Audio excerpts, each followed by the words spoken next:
નમસ્કાર ખેડૂત મિત્રો, મારું નામ છે અલ્કેશ પટેલ અને આપણી YouTube ચેનલ છે ખેતીની વાત મારું ગુજરાત. આપણી દુકાનનું નામ છે મિત્રો Hindustan agro seeds Kalavad, proper Kalavad, તાલુકો કાલાવડ, જિલ્લો જામનગર. મિત્રો તારીખ થઈ છે મિત્રો આજે 8/5/2025. તો આજે આપણે વાત કરવાની છે કે બિયારણ કે કોઈ અન્ય વિશે વાત નથી કરવાની, માત્ર ને માત્ર મગફળીના પાક વિશેની માહિતી આપવાની છે. મગફળીના પાકમાં ઉત્પાદન ઘટવાનું કારણ શું? ઘટવાનું એટલે કે બધાયને ઘટતું નથી. આપણા ગામમાં છે કે આપણા સંબંધીઓને છે કે એને ઉત્પાદન આવે છે, આપણે શું કામ એને નથી આવતું? આપણા બાજુના ખેતરમાં ઉત્પાદન 40 મણ મગફળી થાય તો આપણે 25 કે 30 મણ થાય. આનું કારણ શું? એક જ જાત છે, એક જ સમયે વાવેતર કરેલું છે, છતાં આપણે ઉત્પાદન ઘટ્યું અથવા ઓછું આવ્યું કે ઉત્પાદનમાં મહેનત કરવા છતાં નથી મળતું, તો એનું કારણ શું હોઈ શકે? એના વિશે આજે આપણે ચોક્કસથી માહિતી આપવાની છે. ખેડૂત મિત્રો, વિનંતી છે કે આપણી ચેનલમાં નવા હોય તો આપણી ચેનલને સબસ્ક્રાઇબ કરી દેજો, બેલ આઇકન દબાવીને ઓલ ઉપર ક્લિક કરી દેજો, જેથી કરીને તમને ખેડૂત લક્ષી માહિતીના સાચા અને સચોટ વિડીયો દ્વારા સંપૂર્ણ માહિતી મળતી રહે. બીજા ખેડૂત મિત્રોને આપણો વિડીયો જે છે શેર કરી દેજો. ખાસ આજે આપણે મગફળીની પાકના ઉત્પાદન કેવી રીતે વધારવું, એની શું કાળજી રાખવી, એના મુદ્દા ઉપર વાત ચોક્કસથી આપણે કરવાના છીએ. તો મગફળીના ઉત્પાદન ઉપર અસર કરતા ટોટલ 8 મુદ્દા હોય છે. કેટલા? 8 મુદ્દા મગફળીના પાકમાં ઉત્પાદનમાં અસર કરે છે.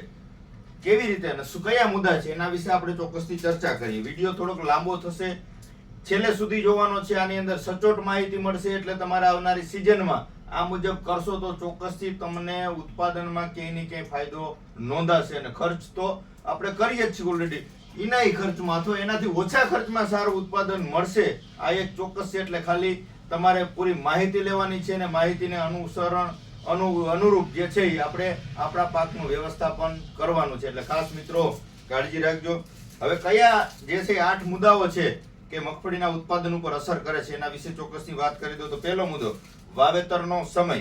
આ મેં પણ એક નોંધણી કરી છે એટલા માટે કે હું તમને વ્યવસ્થિત આખી માહિતી આપી શકું, એટલે તમે પણ શક્ય હોય તો એક બોલપેન લઈ અને નોંધણી કરજો, એટલે આપણે કયા સમયમાં શું વસ્તુ કરવી એ તમને ખ્યાલ રહે. આ ભૂલાઈ જશે કેમ કે વિડીયો માં તો તમે અત્યારે યાદ રહેશો, 2-5 દિવસમાં બધી વસ્તુ ભૂલાઈ જતી હોય છે. એટલે ખાસ પહેલો મુદ્દો જે છે વાવેતરનો સમય. ઉત્પાદનમાં આ એક મુદ્દો પણ અસર કરે છે ઉત્પાદનમાં, બરાબર. બીજો કે બિયારણની પસંદગી. ત્રીજો મુદ્દો વાવેતરની પદ્ધતિ. ચોથો મુદ્દો બિયારણનો દર. પાંચમો મુદ્દો બિયારણનો પટ. છઠ્ઠો મુદ્દો પાયાનું ખાતર. સાતમો મુદ્દો પિયત અને પાણી. અને આઠમો મુદ્દો રોગ તથા જીવાત. આ 8 મુદ્દા જે છે એ મગફળીના ઉત્પાદન ઉપર અસર કરતા મુદ્દાઓ છે. આ મુદ્દાસર આપણે વાત કરશું. તો પહેલા મુદ્દાની આપણે વાત કરીએ તો વાવેતરનો સમય. હવે ઘણા બધા મિત્રો કેવું કરે છે કે અત્યારે હજી આજે 10 તારીખ થવાનો સમયગાળો આવ્યો છે, બરાબર, 8 તારીખ થઈ છે. તો ઘણા મિત્રો એવું કરે છે કે અત્યારે વાવેતર ની તૈયારીઓ ચાલુ કરી દીધી છે, ઓરવાનું ચાલુ કરી દીધું છે, અને લગભગ આવતા અઠવાડિયામાં તો ઘણા બધા મિત્રો વાવેતર પણ મગફળીને ચાલુ કરી દેશે. તો મગફળીનું કાયદેસર વ્યવસ્થિત રીતે ઉત્પાદન લેવા માટે સમયસર વાવેતર કરવું એ પણ મુદ્દો એક જે છે એ ચોક્કસથી અગત્યનો છે. તો આપણે અત્યારે ચોમાસું વાવેતર ક્યારે કરી શકીએ, એનો યોગ્ય સમયગાળો શું છે? તો એ તારીખની તમને વાત કરું તો 25 મે થી 25 જૂન યાદ કરી લેજો, નોંધી લેજો. નોંધવું હોય તો 25 મે થી 25 જૂન સુધીમાં તમારે મગફળીનું વાવેતર કરવું. શક્ય હોય તો પહેલી તારીખ 1 થી 5 તારીખ આજુબાજુના સમયગાળામાં ચોક્કસથી તમારે વાવેતર કરવું, એટલે એનો એકદમ પરફેક્ટ સમય ગણી શકાય. મગફળીના પાકનો સારામાં સારું ઉત્પાદન મેળવવા માટેનો સમયગાળો 25 મે થી 25 જૂનનો છે, એટલે પહેલી તારીખ આસપાસ તમે ચોક્કસથી વાવેતર કરી શકો. એટલે હજી આજે 22 દિવસની વાર છે વાવેતર કરવાને, આજની તારીખથી ગણી. એટલે આ એક મુદ્દો ખેડૂત મિત્રો નોટિસ કરજો, બરાબર છે. વાત કરીએ બીજા મુદ્દાની, તો કે બિયારણની પસંદગી. તો બિયારણની પસંદગી કેવી કરવી કે ભાઈ વધુ ઉત્પાદન ક્ષમતા ધરાવતી વેરાયટીઓની પસંદગી કરવી, બરાબર છે. આડેધડ ઘરઘરાવ કે ભાઈ ઓલાને સારું થયું હતું, ના સારું થયું હતું, ના વેરાયટી સારી થાય છે ને એનું એ બિયારણ આપણે 5 વર્ષથી સતત આપણા ખેતરમાં વાવેતર કરતા હોઈએ છીએ, તો આવી પસંદગી ન કરવી. બિયારણ ફેરફાર કરવું સારી ઉત્પાદન આપે છે, વધુ ઉત્પાદન આપે છે, આવી બિયારણની પસંદગી કરવી, બરાબર છે. જમીનની ફળદ્રુપતા અને સુસંગતા વેરાયટી પસંદ કરવી. પિયત પાણી ફેસિલિટીને સુસંગત વેરાયટીઓ પસંદ કરવી. આપણે પાણી કેવી રીતે આપી શકીએ એમ છીએ, કેટલું આપણે જમીનમાં પિયત આપણે આપી શકીએ એમ છીએ, પાણીની સગવડ આપણી પાસે કઈ રીતે છે એ પ્રમાણે લાંબા ગાળાની અથવા ટૂંકા ગાળાની મગફળીનું વાવેતર કરવું. આપણે લાંબા ગાળાને મગફળીનું વાવેતર કરી દીધું છે અને પિયત તો આપણે 2 પાણ જ પીએમ છે, તો મગફળીમાં ઉત્પાદન આવે નહીં. એટલે આ મુદ્દો પણ એક ચોક્કસથી અગત્યનો છે, એટલે આની પણ ખાસ કાળજી લેવાની છે. ત્રીજા મુદ્દાની વાત કરીએ તો વાવેતરની પદ્ધતિ. હવે વાવેતરની પદ્ધતિ એવી હોય છે કે હજી અમુક એરિયામાં લાંબા ગાળે મતલબ કે 34 ની જારીએ અથવા 36 ની જારીએ આવી રીતના વાવેતર થાય છે. તો શક્ય હોય ત્યાં સુધી ઝીણી મગફળીઓના ટૂંકા અંતરે વાવેતર કરવા. દાખલા તરીકે કેરાની અંદર 7 લાઈન છે કે 9 લાઈન છે, આ પ્રકારનું ઘાટું તમે જે વાવેતર કરશો તો ઉત્પાદનમાં ચોક્કસથી વધારો થશે. ઓલું તમારે મોટા ગાળે હશે તો જમીનમાં જે જગ્યા છે ખાલી રહેવાની છે, તો અહીંયા ઉત્પાદન મળે નહીં. એટલે વીઘાની દ્રષ્ટિએ જગ્યા ખાલી પડી એટલે વીઘાની દ્રષ્ટિએ જે આપણે ઉત્પાદન મળવું જોઈએ મળે નહીં. એટલે વાવેતર બિયારણની પસંદગી મુજબ તમારે કરવું. પછી જે 20 છે કે 22 નંબર છે, ગિરનાર 4 છે, બીટી 32 છે, તો આનો તમે એક કેરાની અંદરમાં 4 ચાંસ કરી અને વાવેતર કરી શકાય છે. બરાબર છે. તો આ રીતે એક જે છે વાવેતરની પદ્ધતિ પણ નક્કી કરવી જરૂરી છે. એટલે ત્રીજો મુદ્દો એ પણ જે છે ઉત્પાદનમાં અગત્યનો છે. હવે ચોથા મુદ્દાની તમને વાત કરીએ તો બિયારણનો દર. આ એક મુદ્દો ખૂબ એટલે ખૂબ જ અગત્યનો છે. શું કામ એને કે આપણે વાવેતર તો કરી દઈએ છીએ, તો અમુક વાવે છે કે અમે કેટલું વાવ્યું, તો કે મેં 18 કિલો વીઘે દાણા નાખ્યા. બીજાને પૂછે તો કે મેં 20 કિલો નાખ્યા. ઓલો કે મેં 22 કિલો નાખ્યા. 22 કિલો એટલે કે બહુ ઘાટું હોય ગયું, બહુ આમ થયું. પણ ખરેખર યુનિવર્સિટીની ભલામણ મુજબ કેટલો બીજ દર હોવો જોઈએ આપણે કોઈને ખ્યાલ છે નહીં. પછી શું કે ભાઈ મારે 10 વીઘાની હતી, મગફળીનો ઉતારો 25 મણ જ આવ્યો. શું કામ એને કેવી રીતે તમે આંકડા ગણ્યા? હકીકત સ્થિતિ એવી થાય છે કે તમે દાખલા તરીકે ઝીણી માંડવી વાવો છો. ઝીણી એટલે કે એની અંદર ઝીણી મગફળીની અંદર આવી જાય નાના દાણા વાળી, તો કે રોહિણી છે, રેવતી છે, 38 નંબર છે, 24 નંબર છે, ગુજરાત 2 છે. આ પ્રકારની જે છે ઝીણા સાઈઝના દાણા જે થાય છે, આ દાણાનો બીજ દર તમારે રાખવાનો થાય 16 ગુઠાના વીઘામાં 25 થી 30 કિલો. ખાસ નોંધ કરજો, ઝીણા દાણાનું તમે વાવેતર કરું છું એનો બીજ દર રહેવો જોઈએ 25 થી 30 કિલો. પછી તમે મોટા દાણા ઉબડી જાત જેવી કે 39 નંબર છે, 45 નંબર છે, પછી એમાં રેમ્બો આવે છે, આ ટાઈપના મોટા દાણા વાળું જીવીસ છે. બરાબર છે. આ દાણાની તમે મોટી સાઈઝ હોય વધારે પડતી, તો 16 ગુઠાના વીઘાની અંદર તમારે 35 કિલો બીજ દર આવશ્યક છે. જમીનમાં બીજ દર એટલો 35 કિલો બીજ વાપરવું જરૂરી છે. શું થાય, તમે દાખલા તરીકે 39 નંબર મગફળી વાવી અને વાવેતર કર્યું કેટલું, વીઘે 25 કિલો દાણા નાખ્યા, તો વીઘાની દ્રષ્ટિએ તમે 10 વીઘાનું વાવેતર કર્યું છે, તો તમારે વાવેતર 8 વીઘાનું થયું છે આવું જ ગણવાનું. શું કામ એને કે તમે બીજ દર એક વીઘે 10 કિલો દાણા ઓછા નાખ્યા છે. એટલે તમારે ઉત્પાદન ગણો 25 મણ આવે તો 10 વીઘાનું 25 મણ એવી રીતે નહીં, 8 વીઘામાં તમને કેટલું ઉત્પાદન મળ્યું છે આ મુજબ ગણતરી થશે. કેમ કે ખાલી પડેલી જમીનમાં તમે ખાતર નાખો છો, દવા છાંટો છો, બધી સારવાર કરો છો, પાણી આપો છો, પણ જગ્યા તમારી ખાલા જે પડ્યા છે એમાં કઈ ઉત્પાદન મળવાનું નથી. એટલે બીજ દર જે છે એ ખાસમાં ખાસ અગત્યનો છે. એટલે ખેડૂત મિત્રોએ ઝીણી માંડવી વાવે છે તો 25 થી 30 કિલો આ એક નોંધ કરી લેજો. મોટા દાણા હોય તો એની અંદર તમારે 35 કિલો 35-37 કિલો બીજ દર રાખવો જરૂરી છે. આ ખાસ મુદ્દો છે. કેમ કે 100% બીજ ઉગતું નથી. આ એક ખાસ કાળજી રાખજો. તમારું એમાં 4 થી 5 કિલો બીજ તમારું ફેલ ગણીને હાલવાનું. પછી તમે કોઈ પણ કંપનીના વાવો કે કોઈ પણ તમારે ઘરા વાવો, જમીન એટલું બીજ ખાઈને ખાય. કેમ કે વરસાદી ઉપર હોય કે વધારે પડતું વરસાદ પડ્યો હોય, તાપમાન હીટ મારી ગયું હોય, આવી પરિસ્થિતિ હોય તો પણ જે છે જર્મિનેશન ઉગાવવો ઓછો લે. આ રીતની સ્થિતિ હોય. આમાં શું હોય કે આપણે જર્મિનેશન લીધું હોય, કંપની પેકિંગ કરતી હોય કે ખોટી રીતે પેકિંગ ન કરતી હોય, એના જર્મિનેશન લીધા વગર પેકિંગ ન કરતી હોય, પણ એની સ્થિતિ કેવી હોય, કંપની ઉગાવો લે તો એ કોથળાની અંદર ઉગાવો નાખે, કોથળાની અંદર ઉગાવો નાખી અને એના સ્ટોરેજ એ રીતના રૂમમાં મૂકે, એનો જે તૈયાર કરે ઉગાવો, જર્મિનેશન એવી જગ્યાએ લે કે ત્યાં આખું ટેમ્પરેચર વાતાવરણ આખું બધી રીતે એને અનુકૂળ હોય એ પ્રકારનું વાતાવરણ ઊભું કરેલું હોય. એટલે એની અંદર જે છે એ ઉગાવો પરફેક્ટ એટલે 95% સુધીનો ઉગાવો લઈ લે. શું કામ એને કે એને વાતાવરણ બધી રીતનું અનુકૂળ છે. ભેજ જો એટલો ભેજ મળી જાય, તાપમાન જો એટલું તાપમાન મળી જાય, એ રીતનું આખું પ્રતિકૂળ વાતાવરણ ઊભું કરેલું હોય, એના કારણે ઉગાવો 95% સુધીનો લઈ જાય. હવે એની જ વસ્તુ, એનું જ બિયારણ આપણે ખેતરમાં વાવેતર કરીએ છીએ તો શું એની અંદર બધી વસ્તુ અનુકૂળ છે? તાપમાન અનુકૂળ છે, ભેજ અનુકૂળ છે, પાણી અનુકૂળ છે, જમીન અનુકૂળ છે? નથી.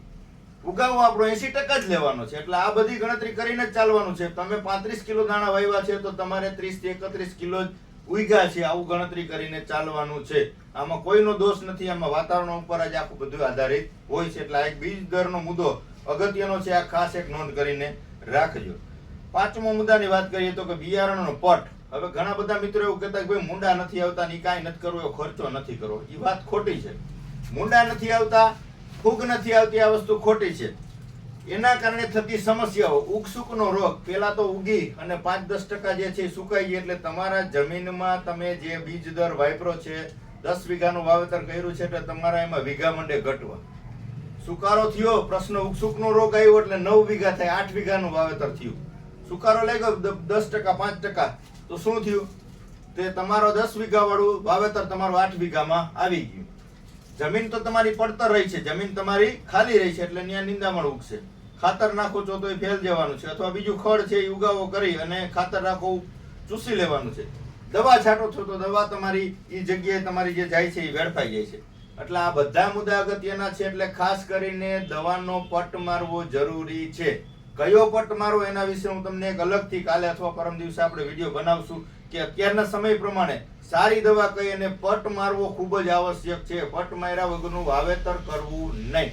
એનાથી શું ફાયદા થાય છે, શું નુકસાની થાય છે, એના વિશે હું આખો તમને એક અલગથી વિડીયો બનાવીશ. આ તો અત્યારે ખાલી એક આ જનરલ ટોપિકમાં તમને વાત કરી દઉં છું કે બીજનું વાવેતર કરવા સમયે પટ અવશ્ય આપવો. શું આપવો એના વિશે આપણે એક અલગથી વિડીયો ચોક્કસથી બનાવશું. છઠ્ઠા મુદ્દાની વાત કરીએ તો કે પાયા ખાતર. પાયા ખાતરની આપણે અગાઉ પણ એક વિડીયો બનાવેલો છે કે પાયા ખાતરમાં શું વાપરવું. અત્યારે આપણે પોઝિશન એવી છે કે નથી મળતું એ જ ખાતર જોઈએ છે બધાને, પણ આપણા પાક શું વાવવાનો છે અને પાકને શું જરૂર છે એ કાંઈ માહિતી જોતી નથી. નથી મળતું ને એ મારે ગમે એમ કરીને જોઈએ છે.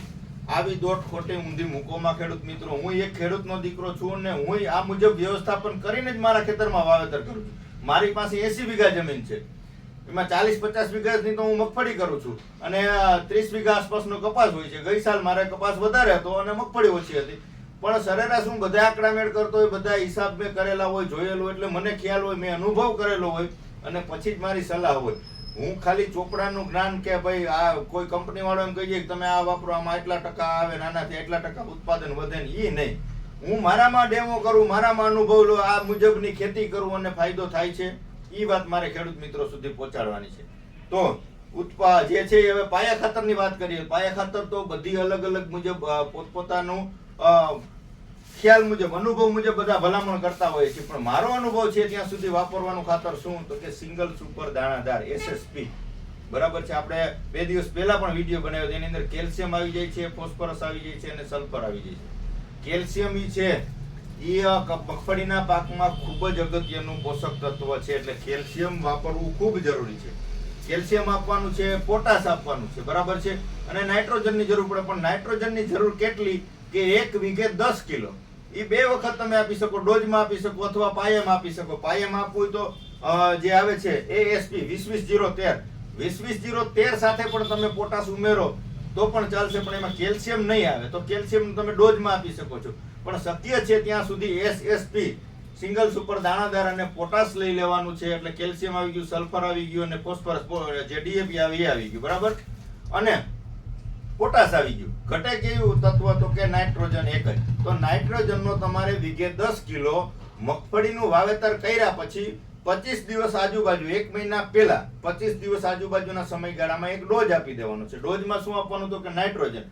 પાયા ખાતરમાં જો તમે સાથે આપણે ન આપ્યું હોય એન્ડોમાઇકોરાઝા, તો એન્ડોમાઇકોરાઝા સાથે યુરિયા મિક્સ કરી અને પણ માઇકોરાઝા સાથે પણ તમારે 25 દિવસ આજુબાજુનો મગફળીનો પાક થાય ત્યારે ડોઝ આપી દેવાનો છે. અને શક્ય હોય તો માઇકોરાઝા પાયામાં પણ આપી શકો છો. જો પાયામાં આપી દીધું હોય તો, અને ખારસ જમીન હોય, વધારે પડતી કરાળ જમીન હોય, જાડી જમીન હોય, તો એક વખત અવશ્ય તમારે ફેરસ સલ્ફેટ આપવું, કેમ કે જમીનમાં ફેરસની પણ જરૂરિયાત મગફળીના પાકને ઘણી બધી રહે છે. એટલે ફેરસ પણ આપવું મગફળીના પાકમાં જરૂરી છે. તો આ મુજબ તમે આ રીતે વ્યવસ્થાપન કરી શકો છો. પછી એની અંદર જરૂર પડે શું તો કે સૂક્ષ્મ તત્વોની અંદર આપણે ઉપરથી છંટકાવ કરી દેવાનો. મેં તમને ગઈ સિઝનમાં પણ માહિતી આપેલી છે કે સૂક્ષ્મ તત્વોની જરૂરિયાત માત્ર ગ્રામમાં પડે. પછી એની અંદર ફેરસ આવી જાય, ઝીંક આવી જાય, કેલ્શિયમ આવી જાય, મેગ્નેશિયમ આવી જાય, મોલોબેન્ડિયમ આવી જાય અને બોરોન આવી જાય. આ બધા સૂક્ષ્મ તત્વો છે, એની કિલોગ્રામમાં જરૂર ન પડે, ગ્રામમાં જરૂર પડે. એટલે તમે એ મિક્સ માઇક્રોન્યુટ્રન સસ્તા અને સારા આવે છે, બરાબર, ઘણી બધી કંપનીના આવે. મિક્સ માઇક્રોન્યુટ્રનનો તમારે એક છંટકાવમાં નાખવાનું ને એક છંટકાવમાં નહીં નાખવાનું, એના છંટકાવ ચાલુ રાખવાનો, એનો ખર્ચ નથી, પણ એનું કામ સારું છે. શું કામ? એની અંદર તમે પાયામાં બધા પોષક તત્વો આપી દીધા છે, તો ઉપરથી ઘટતા માત્ર ગ્રામમાં ઘટે છે આવા પોષક તત્વોનો ઉમેરો કરી દો એટલે ઉત્પાદનમાં કાંઈ કચાશ રહે નહીં. એટલે આ એક મુદ્દો પણ નોટિસ કરજો. પાયા ખાતરમાંથી લઈ અને પાછતરું એનું કયું વ્યવસ્થાપન કરવું એના વિશે ખાસ કાળજી રાખવી. ફેરસની જરૂરત રહેતી હોય એને ફેરસ પાયામાં આપી દેવું અથવા ઉપરથી ડોઝ આપી દેવો. એ ક્યારે? 1 મહિના પહેલા. પછી પીળું પડી ગયા પછી કંટ્રોલ કરો અને રિકવર થાય, ખાલી કાળું જ થાય, એમાં ઉત્પાદન મળે નહીં. એટલે જેને સમસ્યા થતી હોય, લગભગ જાજા એરિયામાં નથી આ પ્રશ્ન આવતો, ઓછા એરિયામાં આવે છે. તો જે એરિયામાં પીળી પડી જતી હોય મગફળી, ફેરસની ઉણપ જ રહેતી હોય, એને પાયામાં અથવા 1 મહિના સુધીના ગાળામાં તમારે પાન ભીના ન હોય ત્યારે ખાસ નોંધ કરવાની. ઉપર તમે પાન ભીના હોય, વરસાદી વાતાવરણ હોય તો છાંટવું નહીં. પાન સુકાઈ ગયા હોય અથવા બપોર પછીના સમયગાળામાં તમે એનો જે છે પૂખી અને ખાતરનો છંટકાવ કરી શકો છો નીચે જમીનમાં, પંપમાં નહીં. પંપમાં છાંટવું હોય તો અલગ આવે છે, પણ ફેરસની જરૂરિયાત થોડીક વધારે માત્રામાં પડે છે, તો તમારે જમીનમાં આપવામાં જ ફેરસમાં સારું પડશે. બરાબર છે? તો આ રીતે ખાતરનો મુદ્દો પણ અગત્યનો છે. હવે 7મો મુદ્દાની વાત કરીએ તો કે પિયત અને પાણીનો. પાણી કેટલું જરૂરી છે આપણા મગફળીના પાકમાં, એના વિશે પણ થોડીક આપણે ચર્ચા કરી દઈએ. તો કે ફૂલ આવવાની અવસ્થા 28 થી 48 દિવસે, ખાસ નોંધજો, 28 થી 48 દિવસના સમયગાળામાં પિયત ન આપીએ આપણે અને પાણીની જરૂરત હોય તો 12.4% ઉત્પાદન ઘટે છે મગફળીનું. કેટલું? 12.4%. પછી બીજો, સુયા બેસવાનો સમય એટલે કે 40 થી 60 દિવસના સમયગાળામાં પિયત ન આપીએ, પાણીની જરૂર હોય તો 22% ઉત્પાદનમાં ઘટાડો આવે છે. ત્રીજો, દોડવા બેસવાનો સમય, દોડવા વિકાસનો સમય 55 થી 75 દિવસ, એ સમયગાળામાં જો પાણી ન મળે તો 36% ઉત્પાદન ઘટે છે. બરાબર છે? ચોથો મુદ્દો, દોડવાની પરિપક્વતા એટલે પાકવાના સમયગાળા, આસપાસનો સમયગાળો તમે ગણી લો 75 થી 95 દિવસનો, તો એમાં પણ પિયત ન એ સમયગાળે મળે તો 8.7% ઉત્પાદનમાં ઘટાડો નોંધાય છે. બરાબર છે મિત્રો? તો આ બધા આ રીતના એના તારણો છે, વૈજ્ઞાનિક તારણો, કોઈ ખોટી બનાવેલી વાતો નથી. આ હકીકત જે સ્થિતિમાં ઉત્પાદન કેવી રીતે નથી મળતું, શું કામ એને નથી મળતું, તો આ બધા મુદ્દા જે છે અગત્યના છે. હવે 8મા મુદ્દાની વાત કરીએ તો રોગ જીવાતનું નિયંત્રણ. હવે ઘણા બધા મિત્રો એવું હોય કે ભાઈ આપણે દવા છાંટી દીધી છે, કાંઈ જરૂર પડે નહીં. તો પરિસ્થિતિ એવી હોય કે મગફળીના પાકમાં ટીકાગેરુનો રોગ જે છે એ પાછતરો એ 75 થી 100 દિવસના સમયગાળામાં આવે છે. વાવેતરથી 75 થી 100 દિવસના સમયગાળામાં આવે છે. એ ટીકાગેરુનો રોગનો સમયગાળો હોય ત્યારે આપણે દવા છાંટવાનું બંધ કરી દીધું. ભાઈ હવે તો પાક અવસ્થા આવી ગઈ, હવે કાંઈ દવાની જરૂરત છે નહીં. બરાબર છે? ટીકાગેરુના રોગના કારણે 70 થી 80% પાન ડેમેજ થાય છે. તમે આ 75 થી 80 દિવસમાં દવા ન છાંટો તો એના તમને હું ખાલી કારણો બતાવી દઉં એનાથી થાય શું. ટીકાગેરુના રોગના કારણે 70 થી 80% પાન ડેમેજ થાય છે, ખરી જાય છે. બીજું, ડોડવા પૂરા ભરાતા નથી. ત્રીજું, દાણા કાચા, ઝીણા અને સાઈઝમાં નાના રહે. આ એક મુદ્દો ખાસ નોટિસ કરજો. બરાબર? ચોથું, તો કે હળવી મગફળી પાકે જેથી ઉત્પાદન અને ભાવમાં બંનેમાં નુકસાની આવે. પાંચમું, વાવણી બાદ 75 થી 100 દિવસના ગાળામાં સારી ફૂગનાશકના 2 થી 3 છંટકાવ કરવા જરૂરી છે. પછી તમે લાંબા ગાળાની મગફળી વાવી છે, ટૂંકા ગાળાની મગફળી વાવી છે, પણ આ સમયગાળામાં તમારે ચોક્કસથી દવાનો છંટકાવ ઝીણી મગફળીમાં ખાસ કરવો. મોટી મગફળી હોય તો તમે 100 દિવસ આસપાસ કરી શકો છો તોય વાંધો નહીં, પણ આ સમયગાળે 75 થી 90 દિવસના સમયગાળામાં આપણે મગફળીમાં દવા છાંટવાનું બંધ કરી દેવું. ઉઈ ગયું ત્યારથી ચાલુ કરી દે, ચાલો આને વૈધ કરાવો અને આને રોકો, અને આ બધી વસ્તુ આપણે ચાલુ કરીએ છીએ, પણ જ્યારે જરૂરત છે ત્યારે દવા આપણે છાંટતા નથી. રાતડ આવી જાય છે, પાન લાલ થઈ જાય છે, પાન ખરી જાય છે, આપણે ઉપાડી લઈએ, હાલો થોડાક દી વહેલી ઉપાડી લઈએ એટલે કાંઈ વાંધો ન આવે, પણ એ ઉત્પાદન ન આવે, દાણો ઝીણો થઈ જાય, મગફળી કાચી રહે. આ બધા મુદ્દા જે છે એ લાગુ પડે જ. એવું નથી કે તમે વહેલી ઉપાડી લીધી એટલે હાથમાં આવી ગઈ, નથી. એ તમારો દાણો કાચો રહી ગયો છે, તમારા પાક પૂરી પક્વતા મળી નથી, પૂરો પાક્યો નથી, એટલે બજાર ભાવ નથી મળવાનો, વજન ઘટવાનો છે. આ બધા મુદ્દા જે છે એ આમાં ભાગરૂપ થતા હોય છે. અને છેલ્લો મુદ્દો જે છે એ મૂંડાનો છે. મૂંડા વસ્તુ એવી છે કે બધી જમીનમાં લાગતા નથી, એટલે જે જમીનમાં જરૂરત રહે એ મુજબનો એનો પ્રયોગ કરવો. એના વિશે તો આપણે અલગથી જે છે વિડીયોમાં માહિતી આપણે આપતા જ હોઈએ છીએ સિઝન દરમિયાન, તો એના વિશે અલગથી માહિતી પણ આપણે આપશું. અને ઘણા બધા એમ કહી દે કે ભાઈ મેં દવા છાંટી દીધી, બીજી કઈ જરૂરત રહે નહીં. તો ખોરાક આપવો અગત્યનો હોય છે. ખાતરનો રોલ છે ઉત્પાદનમાં 80%નો, દવાનો રોલ છે 20%નો. આ ખાસ માર્ક કરજો. ઉત્પાદનમાં દવા છાંટવાથી 20%નો ફરક પડે છે, પણ ખાતર એને જે પોષક તત્વો એને જે ખોરાક જોઈએ છે આનો રોલ 80% હોય છે પાકની અંદર. તો તમારે ખાતરનું વ્યવસ્થાપન કરવું જરૂરી છે. મેં તમને એમ વાત કરી એમ પાયાની અંદર પાછળથી ડોઝ આપી શકાય છે, બરાબર છે. તો આ રીતેનું વ્યવસ્થાપન એને અને માઇક્રોરાજાનું પણ રોલ જે છે એ મહત્વ ખૂબ જ જરૂરી છે મગફળીના પાકમાં. એનો આપણે એક અલગથી વિડીયો બનાવશું કે માઇક્રોરાજા કામ શું કરે છે, કઈ રીતે કામ કરે છે અને શું કામ એને વાપરવું જોઈએ. આના પણ એક વિડીયો બનાવશું, પણ અત્યારે એક જનરલ તમને વાત કરી દીધી કે 8 મુદ્દા અગત્યના છે. આ 8 મુદ્દા જો ઉપર આપણે થોડુંક ધ્યાન દેશું તો આપણા પાકમાં ઉત્પાદનમાં ચોક્કસથી વધારો નોંધાશે. જો આપણે આ મુજબ વ્યવસ્થાપન નહીં કર્યું હોય, આડેધડ કર્યું છે, તો ખર્ચ તો એનો એ થવાનો છે, ઉલટાનો વધારે થશે. હાલો ને ગણતરી કરીએ કે ભાઈ ડીએપી જાજુ નાખી દીધું ને દવા ઓવરડોઝ છાંટી દીધી, અને જ્યારે છાંટવાની છે 75 દિવસે ત્યારે પંપ હંકેલીને મૂકી દીધા, મજૂરને કહી દીધું ભાઈ હવે એ એટલું તો હવે ટીકા ઘેરું આવે, તો દર વર્ષે આવે છે, આ વર્ષે આવશે, જેમાં કઈ જોવાનું ન હોય.